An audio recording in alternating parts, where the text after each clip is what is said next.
Namaste and welcome to this exciting episode of Sathology Debunking Mythology. Sathology के इस episode में आपका बहुत बहुत स्वागत है। आज मैं आपको ऐसी बात बताने जा रहा हूँ, आपको बड़ा आनंद आएगा। देखिए, वीर भोगे वसुंधरा, ये भूमि देवी बोलती है और मतलब इसका अर्थ ये होता है कि वीर ही इस पृथ्वी का भोग करते हैं। और भूमि देवी ये भी बोलती हैं कि कितने सारे राजा आए और चले गए। ये भूमि गीता का पार्ट है, भागवत पुराण में मिलेगा, बाकी अन्य ग्रंथों में भी आपको मिलेगा।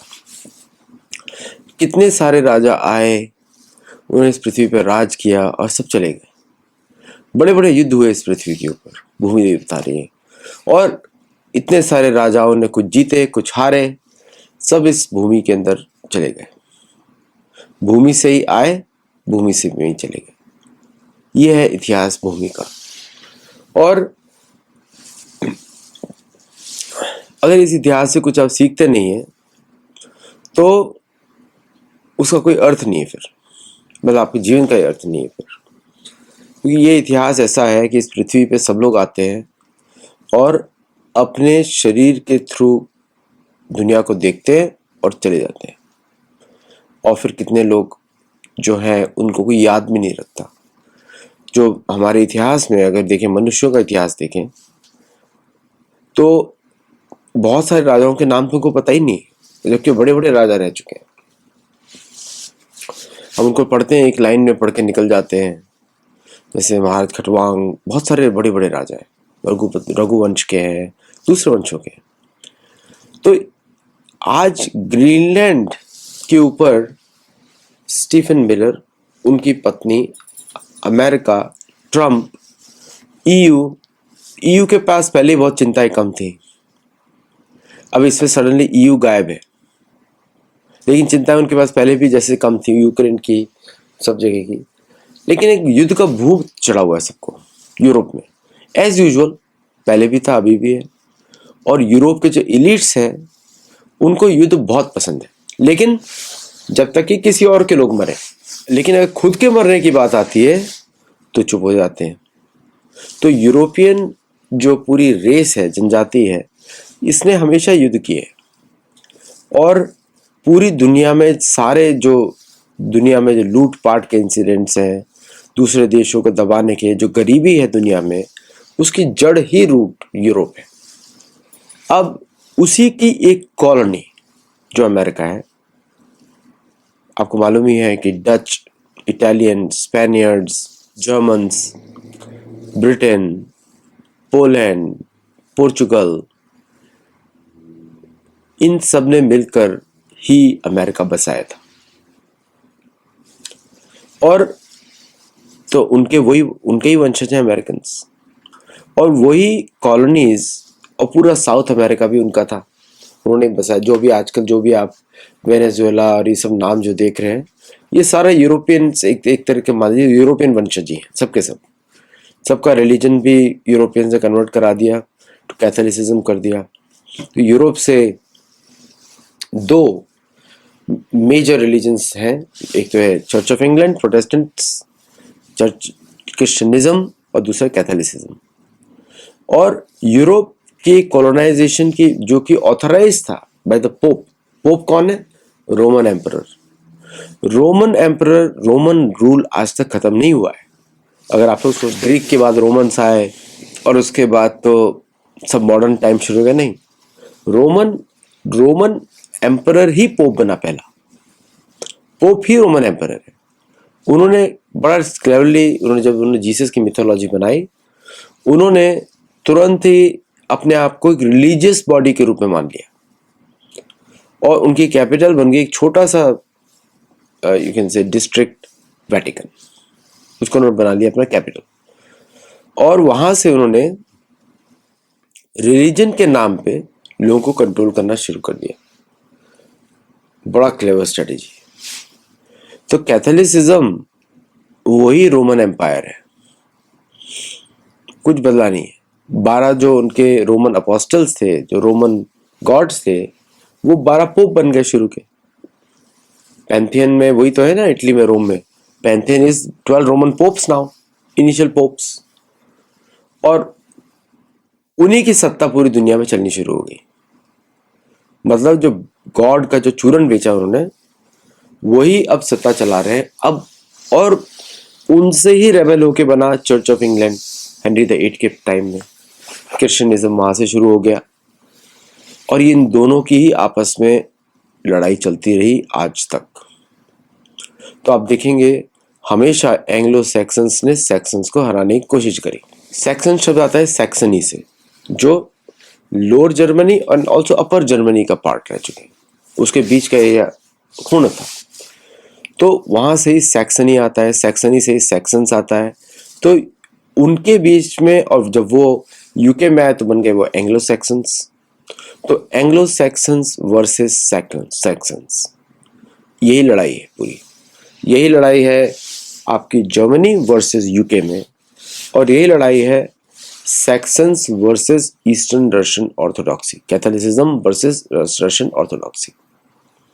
इसी के मैकिंदर की हार्टलैंड थ्योरी भी है, to destroy the Russian orthodoxy. वो अलग मैटर है, आज का विषय नहीं है।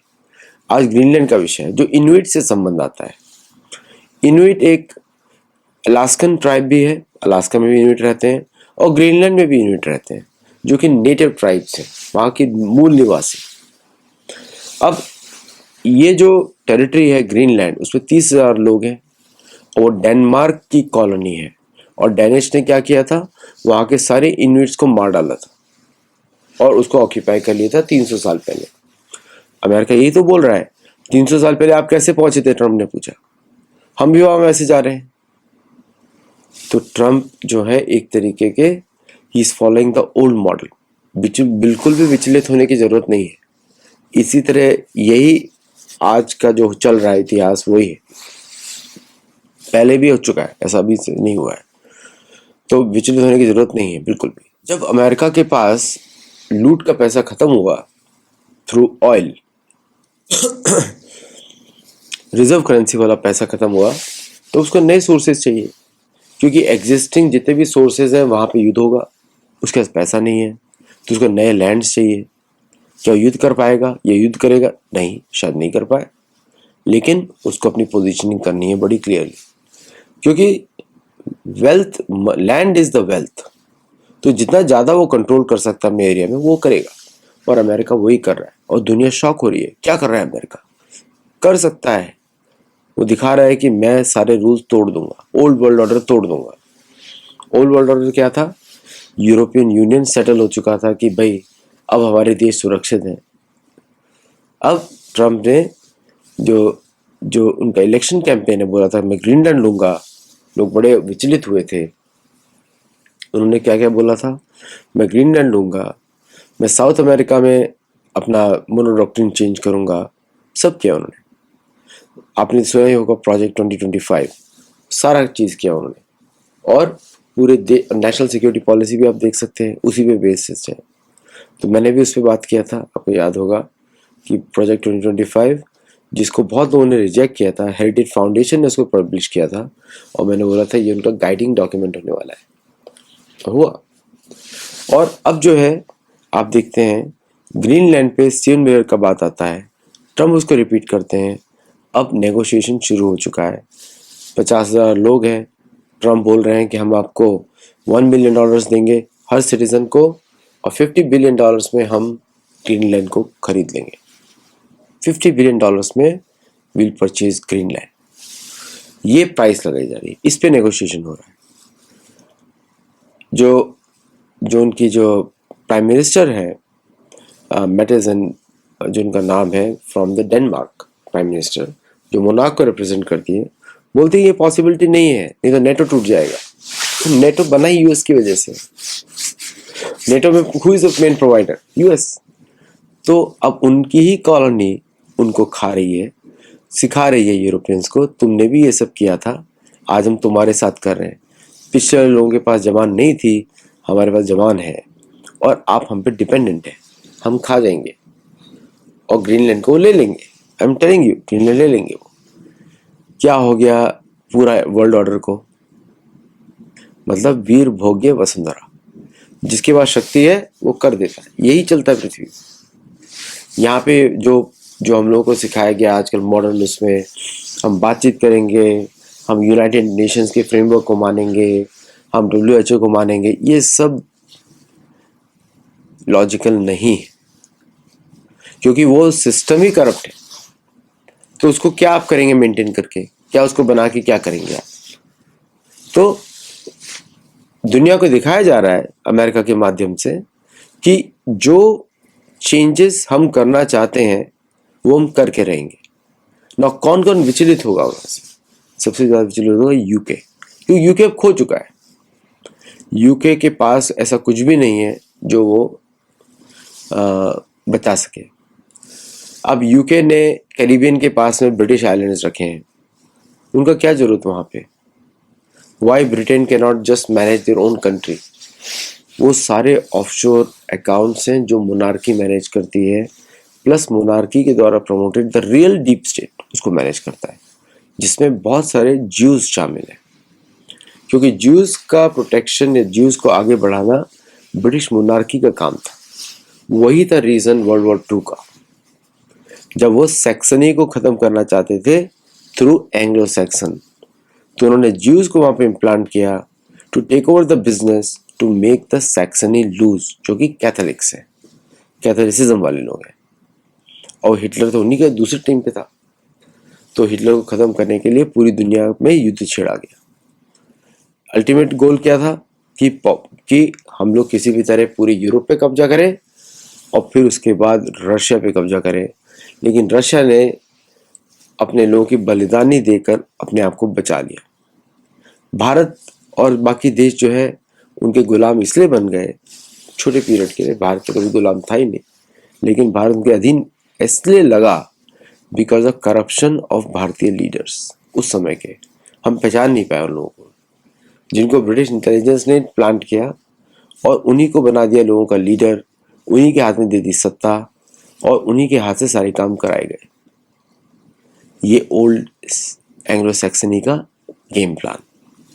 अब ओल्ड एंग्लो सैक्सनी का गेम प्लान अमेरिका में आके चौपट हो गया, क्योंकि ट्रंप ने उन्हीं की प्लेबुक उन्हीं पर यूज करके उनके ही जो डीप स्टेट है उसको खत्म कर डाला। मतलब लोग बोलते हैं ट्रंप जो है अदृश्य राज्य का ही पार्ट है, वो भी जानते हैं।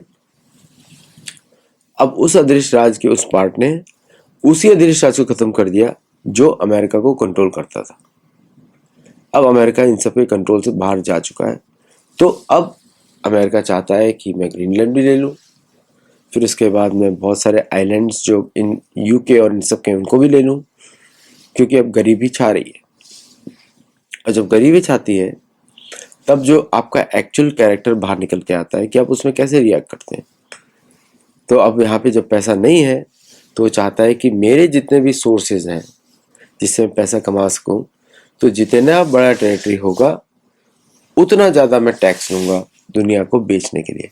अभी तो उन्होंने टैरिफ लगाया जो इम्पोर्टर्स पे लगता है, और कुछ जगह उन्होंने उसकी कॉस्ट भी पास ऑन की है दूसरों को, और उस टैरिफ से उन्होंने अपने लोगों से ही पैसा कमाया है, और कुछ कंट्रीज जो उनको ट्रेड करती हैं, इंपोर्ट करती हैं, और जो एक्सपोर्ट करती हैं, उन पर भी लगाया टैरिफ।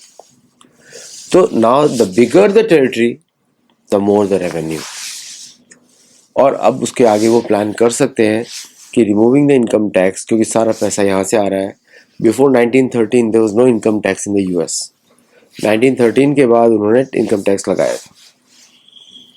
तो अब now because of that income tax लगाने की वजह से यू सी कि 1939 का क्राइसिस हुआ, और फिर उसके बाद उन्होंने वही टेक्निक यूज करी जिससे उन्होंने इंडिपेंडेंस मांगी थी।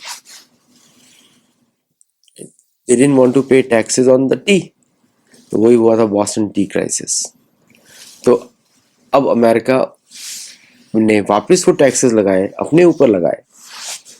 नाउ विद ग्रीनलैंड गॉन ले लेंगे, और साउथ अमेरिका में they put A more presence, तो एक बड़ी टेरिटरी बनती है जिसमें मैक्सिको का नंबर भी आने वाला है, और कनाडा के ऊपर ऑलरेडी बातचीत शुरू हो गई है। अमेरिकन एडमिनिस्ट्रेशन ऑलरेडी बोल रहा है कि कनाडा के कौन सा एसेंशियल एक्टिविटी इकोनॉमिक एक्टिविटी है। कनाडा की कोई भी एसेंशियल इकोनॉमिक एक्टिविटी नहीं है। 5 आइज में से एक को पंचर कर देना चाहता है अमेरिका। ऑस्ट्रेलिया और न्यूजीलैंड थोड़े बच गए, और उसके बाद वो नंबर लगाएगा यूके का, क्योंकि यूके जा चुका है। इसलिए आपने देखा होगा जेडी वांस ने बोला था कि अमेरिका के लिए ज़्यादा बड़ा खतरा यूके और फ्रांस है, क्योंकि वहाँ पे जो न्यूक्लियर बॉम्ब्स है वो जिहादियों के हाथ में गिर सकते हैं, ये उनके लिए बड़ा थ्रेट है, उन्होंने बोला था ऑलरेडी। तो अब कनाडा के ऊपर भी क्वेश्चन किया जा रहा है कि Canada exist as a independent country? Canada can not exist without USA, और इसको जोर शोर से यूज किया जाएगा to integrate Canada into a permanent union with the United States of America। और ऑलरेडी ग्रीनलैंड तो उन्होंने ऑलरेडी ऑफर दे दिया है, Canada will be gone. Mexico में उनको कुछ करने की जरूरत नहीं है, Mexico will surrender on its own, क्योंकि करप्शन बहुत ही ज़्यादा है।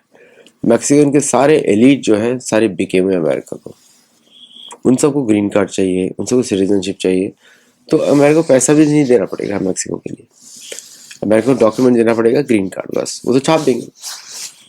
और अगर मर्ज कर लिया तो उसका भी जरूरत नहीं, और मैक्सिको अपने आप को प्रोटेक्ट भी नहीं कर सकता, लड़ भी नहीं सकता, क्योंकि ये थोड़ा तो करेंगे, जाएंगे लोग सब भाग के किसके पास जाएंगे? वेटिकन के पास जाएंगे। वेटिकन बोलेगा स्पेन को, पर स्पेन, पोर्चुगल, फ्रांस, ये सब जो वेटिकन की कंट्रीज हैं, जर्मनी, ये सब तो लड़ ही नहीं सकते। डेनमार्क प्रोटेस्टेंट है बाय द वे, और हाफ प्रोटेस्टेंट हाफ, तो इसलिए वो लोग भी नहीं लड़ सकते, यूके भी नहीं लड़ सकता, कोई भी नहीं लड़ सकता, तो इसे डन डील, और ट्रम्प को मालूम है। तो the bigger the land the more the tariff, the more the sanctions.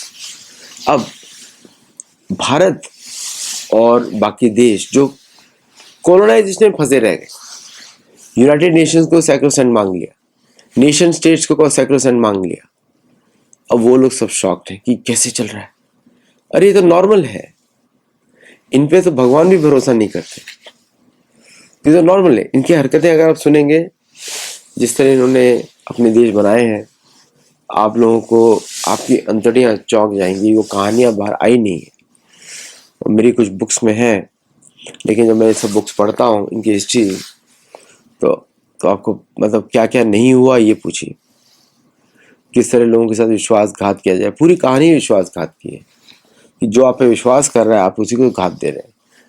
तो जैसे को तैसी, जो यूरोपियन से पहले किया, आज अमेरिका यूरोपियन के साथ कर रहा है। तो आपको लगता है कि क्या यूरोपियंस को बचाने जाएगा अमेरिका? नहीं, America will only protect its own interest, और उसका एक ही इंटरेस्ट है, कॉर्पोरेट प्रॉफिट। कॉर्पोरेट प्रॉफिट जब आ जाता है गोल, तो नेशन से क्या, नेशंस और ये सब तो ह्यूमन बीइंग से बनाए हैं ना। हमारे शास्त्रों से देखेंगे तो पूरी पृथ्वी हमारे, पहले भी बॉर्डर्स होते थे, भोपाल होते थे और डिस्ट्रिक्ट्स होते, जनपद होते थे, पहले भी होते, वो तो सिर्फ भारतीय राजाओं के अधीन थी, अनेक राजाओं के थ्रू राज करते थे भारतीय राजा। सिर्फ अमेरिका का आज पोजीशन है undisputed leader in the western hemisphere. वो लड़ना नहीं चाहता बाकी लोगों से, क्योंकि अगर हार गया तो उसके सारे क्लेम चले जाएंगे। तो ये सारे इंसिडेंट जो आप देख रहे हैं, ग्रीनलैंड, कनाडा और ये सब तो नॉर्मल है, क्योंकि अमेरिका, जैसे मैंने आपको कल ही बताया कि अमेरिका एंड यूरोप, उन मतलब नॉर्थ अमेरिका और यूरोप की बात कर रहा हूँ, यहाँ पे नेचुरल रिसोर्सेज इतने नहीं है। Shale gas is also very expensive, it's not cheap, उसको extraction is also very expensive. मैंने उसका प्रोसेस देखा है, इट इज तो still Middle Eastern oil, sweet oil है इसको बोलते हैं, that is far better than other oils. तो वो तो चलता ही रहेगा, वहां से वो लेते रहेंगे, कनाडा के ऑयल रिजर्व्स पे भी कब्जा कर लेंगे।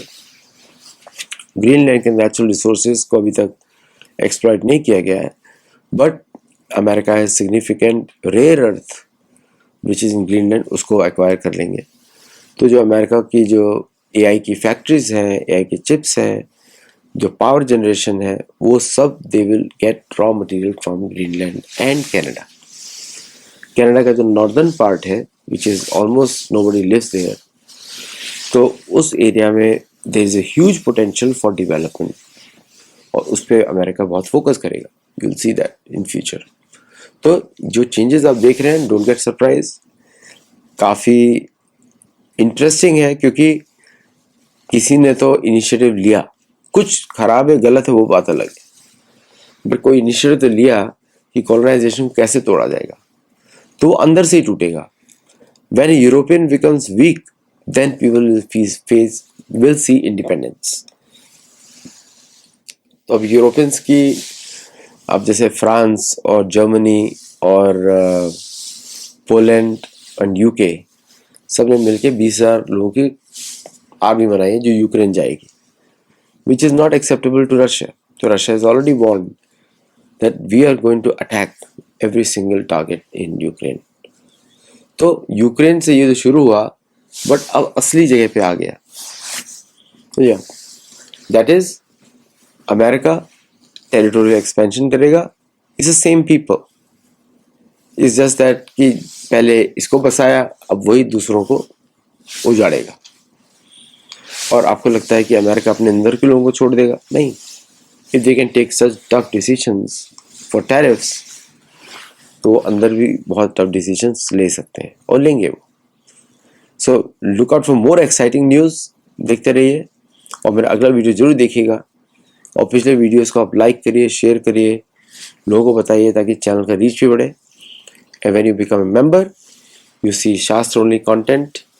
तो इसमें आपको बहुत शास्त्र पढ़ने को मिलेंगे. अर्थशास्त्र भी है, अब शुक्र नीति भी है, योग सूत्र भी है, भगवद गीता भी है और पुराण भी है. ये सारे मेंबर्स ओनली वीडियोस में.